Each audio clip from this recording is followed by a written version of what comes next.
Чи бачили ви, як ООН відреагувало на вчорашні події з підривом Каховської ГЕС, і що ви про це думаєте?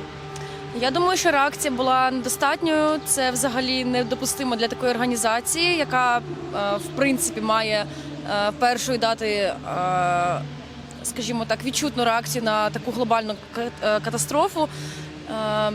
Щодо моєї думки, то, звісно, я розділяю думку ще й інших людей з приводу цього питання. Це реакція взагалі недостойна для такої організації. Ну, про те, що не привітали росіян з Днем російської мови. Це взагалі недопустимо, це крінж повний.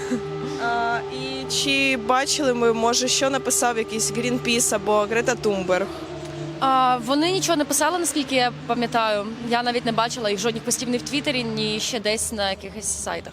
Я не слідкував, що відбувається в інтернеті, але я зробив свої висновки щодо цього. І це невтішно, тому що насправді це регіон унікальний. І якщо подивитися на історію там декількох мільярдів років назад відмотати, то сув льодовика, який власне зсунув унікальний ґрунт на всю цю територію і так далі, все це коту під хвіст. Тобто мільярди років встановлення цієї землі одним почерком дебілів, інакше не можна так сказати, просто перехреснуло мільярдну історію землі.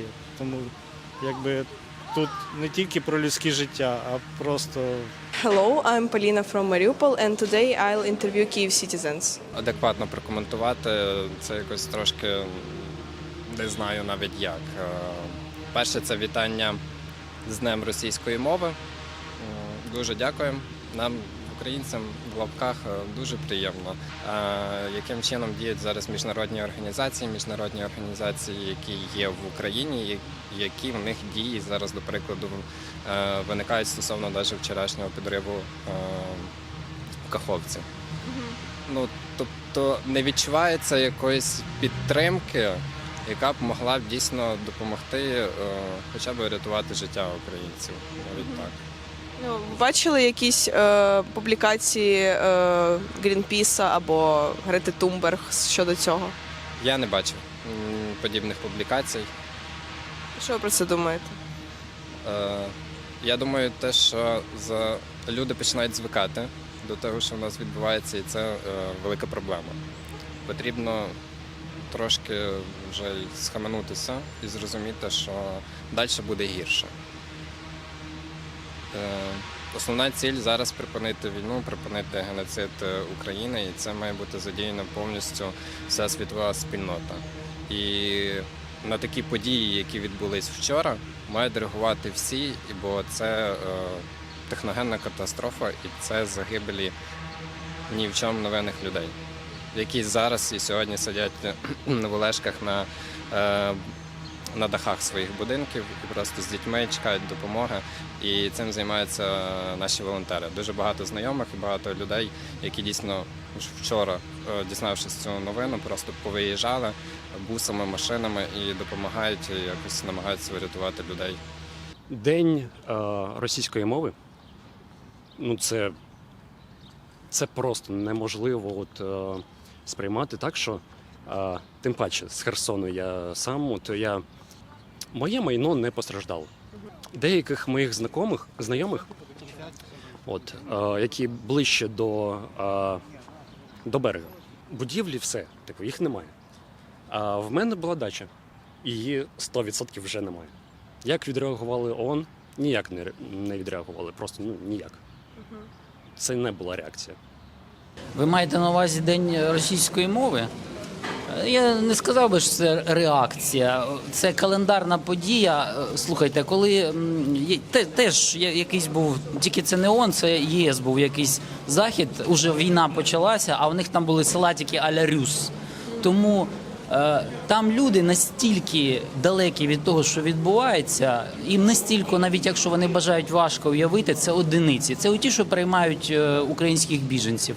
До себе вдома беруть, утримують, дають їм житло, допомагають як можуть. Ну це відсотки. А всі решта живуть звичайним життям, яке дуже сильно відрізняється не те, що від нашого життя військового часу, від нашого звичайного життя. Воно не таке. Тому я б не назвав це реакцією. Рада безпеки збиралася вчора, там була реакція. Тобто це майданчик, де кожен прийшов і сказав, що думав. Французи сказали одну позицію, росіяни, як завжди, прийшли, цинічно набрехали, звинуватили в усьому Україну, сказали, що вони нічого не винні. If you wanna support my channel, you can subscribe on Patreon, a link in description. Да, це позоріще. Я навіть зараз бачу, що вони в Твіттері опублікували пост про Stop Online Hate, і це просто крінжа якась. Ну, це просто позоріще. Ну, Чи бачили ви якісь висловлювання від Greenpeace або від Грети Тунберг про це? ні, я вчора дивилась. Боже, я не пам'ятаю, щось вчора дивилась, і я бачила виступ якоїсь жіночки з Грінпіса, але все, що вони можуть, це тільки говорити. Вони сказали, що ми не можемо туди дістатися. А що толку від того, що вони кажуть? Ну, це екоцид для нашої країни і взагалом для всього світу. Це теракт, і Росія показала, що вона терористом є. Але стосовно реакції я не звернула. Я бачила саме коментарі різних блогерів, що вони написали, що це День мови російської, здається, було, чи щось таке. Да. Тобто це реакція недопустима, і взагалі вони повинні по-іншому реагувати на такі події в світі, а, на жаль, вони проявляють себе з поганої сторони. Чи бачили ви якісь публікації від Greenpeace або Грети Тунберг, наприклад? До речі, ні, не бачила. Якби бачила, я думаю, багато було б і репостів, і коментарів додаткових за подякою за підтримку. А так ні, не бачила взагалі.